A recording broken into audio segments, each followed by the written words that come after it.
AntMan and the Wasp Quantumania. The first trailer dropped during the U.S. College Football Championship game between the University of Georgia and TCU on Monday night, January 9th. And there has been a lot of talk about it since then. And of course, we're going to go through some of it, but we want to talk about the business and financial side of things because that is what we do here on Valiant Renegade. Is this really a good idea to launch into Phase 5 in the Marvel Cinematic Universe with this film, considering that its predecessors have been some of the weakest performers at the box office of any Marvel movie to date? Let's talk about it.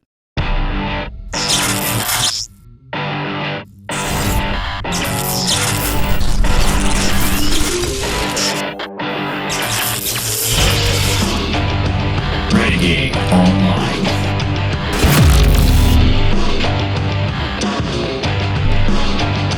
Well, welcome back. It's another great day here at Valiant Renegade. It's great to see all of you out there once again.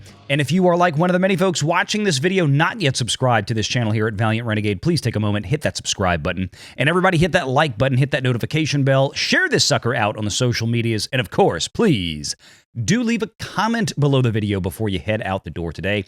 We love to get your thoughts. I still try to respond to as many comments as possible, but as this channel continues to grow, thanks to wonderful audiences like you watching, it's getting harder and harder to keep up with them all. But I do my best, so bear with me.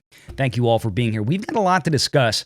Last night, on January 9th, as I record this, you're probably seeing this on Wednesday, January 11th. But that being said, we saw the first trailer for Ant-Man and the Wasp Quantumania. This is the third entry in the Ant-Man series in the Marvel Cinematic Universe.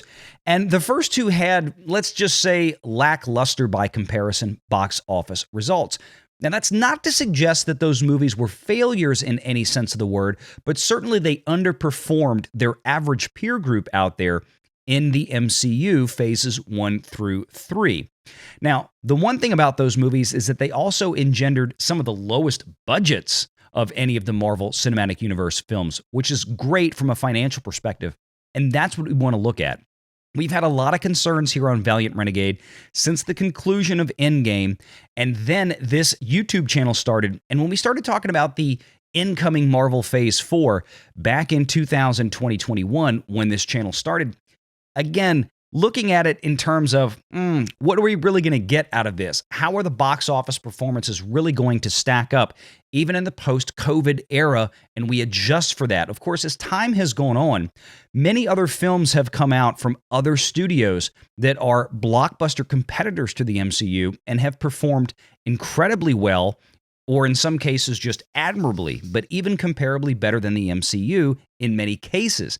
And that is when you take into account the budgets of these films compared to their competitive peer group. This is the entirety of the Marvel Cinematic Universe Phase 4. Now, I have left out Black Widow because that really wasn't intended to be part of Phase 4. It also was the only film to open with a concurrent Disney Plus Premier Access release, meaning that it hit theaters and Disney Plus with a $30 price tag at the same time on the same day. So let's look at what was actually intended to be part of Phase 4. Shang Chi, Eternals, Doctor Strange in the Multiverse of Madness, Thor Love and Thunder, Black Panther, Wakanda Forever. Now, those are the actual Disney-made and distributed pictures for Phase 4. As you see on the end there, I have included Spider-Man No Way Home. Of course, that is a Sony picture that worked in tandem with Marvel, but that was a purely Sony-distributed picture, so it's in a little bit of a different category. But look at the overall production budgets. Black Panther Wakanda Forever not listed for whatever reason on this chart from the numbers, but we do know that that production budget was somewhere in the range, just like Thor Love and Thunder, of $250 million. So all in all, the average production budget for a Marvel Cinematic Universe film in Phase 4 was roughly $200 million. Now, that's a ton of money, and that has been one of the plaguing issues with the MCU, especially since Phases 2 and 3 really ramped up. Now, at the time, spending $200 million on those pictures worked because each one of them hit the box office and made a positive return before it even got into a post-theatrical distribution window. And that is when Disney had a very lucrative multi-year, multi-billion-dollar post-theatrical pay window with places like Netflix. And that didn't include things like PVOD and physical media sales. All of those movies made a good bit of money. Even the most paltry examples, like AntMan, which turned in some of the lowest box office performances, still did fairly well, even if not at the box office, but over time, post-theatrically. But as I continue to remind folks that watch here on Valiant Renegade, is that Disney has given all of that post-theatrical window up. They have given up the multi-year, multi-billion-dollar contracts with places like Netflix. And a lot of PVOD sales have been effectively squashed because of the shortened theatrical windows that they engage in currently, and then immediately dump them onto Disney Plus, which you can watch for free with your subscription that's already in hand. And of course, Disney Plus continues to operate at a loss. Last quarter, Disney Plus posted a loss of $1.5 billion. And this current quarter that just concluded on December 31st of 2022 is expected to show another quarterly loss of somewhere around another $1 billion. So this is not working out right now for Disney. That may change in the next few years, and that, of course, is Disney's hopes. But as it stands currently for things like MCU titles that no longer have a very lucrative third-party contract after their theatrical window, it's causing an issue. But let's look at AntMan. Both AntMan and its sequel, Ant-Man and the Wasp, 3 years apart, each came in with production budgets stated at around $130 million. Again, this is on the lower end of the more modern MCU era, for sure.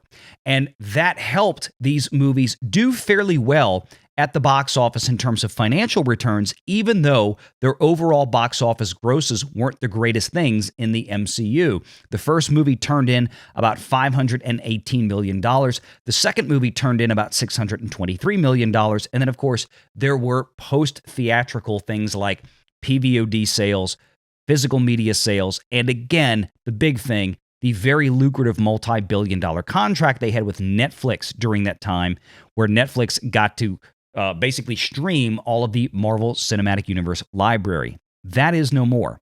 Now, of those hauls, you could assume that roughly half or slightly more than half of those overall theatrical revenues actually made it back to Disney. So if Disney was spending $130 million producing the films and maybe another $75 to $80 million at the time promoting those films, each of those films would have had an all-in cost to Disney of probably somewhere in the neighborhood of around $200 million or so. Well, each of those films would have returned more than $200 million to distribution after the theaters took their cut. Probably about $250 to $270 million on the first Ant-Man, and maybe somewhere closer to $300 million on the second Ant-Man and the Wasp. Both good returns that got more money after the fact. The issue is, what is the budget of this latest movie, this latest Ant-Man entry, Ant-Man and the Wasp Quantumania, going to come with? What kind of price tag is it going to be? Are we going to see another $130 million production budget? That seems unlikely. Even if they just repeated the same cost from the first two movies and then adjusted up for a simple 25% COVID-era inflation with all of the extra costs that this movie would have come with for its production during 2020-21 when this movie was filmed in principal photography, you're still looking at a movie that is likely to come in with a price tag that's somewhere near $160 to maybe even as high as $180 million. If this movie comes in with another $200 million price tag, as pretty much all of the recent Marvel entries have come in with, then this movie could be in trouble. That means that this movie is going to have to hit perhaps somewhere in the $600+ million range just to reach a break-even point at the box office. And as a reminder, we've had a substantial amount of ticket price inflation since the last Ant-Man movie came out. That last Ant-Man's movie of its total box office haul of $623 million included about $130 million from two markets that this new Ant-Man movie is unlikely to be able to enjoy, namely China and Russia.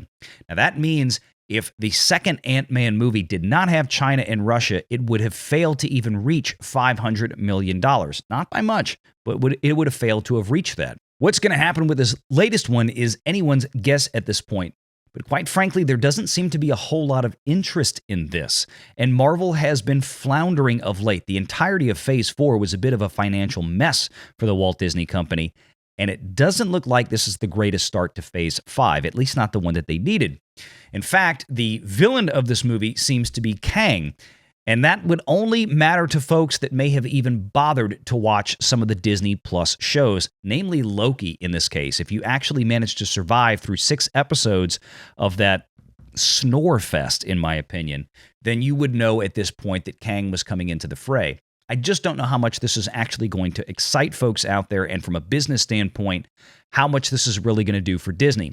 We know factually, we have heard from sources deep inside the toy industry and the merchandise industry that not only have Star Wars sales been suffering dramatically on the toy and merchandise aisles in the last few years, but Marvel Cinematic Universe toys and their related merchandise are also suffering as well. You can check out some of the videos that we've done and the articles that have happened on places like That Park Place and with WDW Pro from That Park Place, and make sure you guys check out his Twitter channel and his new YouTube channel as well. But as far as this new Ant-Man movie goes, it will be very interesting to see how this plays out. One of the things that we do know about Marvel Cinematic Universe titles is that they tend to have a very, very front-loaded box office, meaning that if Ant-Man is going to come out on February 17th and give us a $150 million opening weekend, it's probably not going to do much more than $300 million at the domestic box office.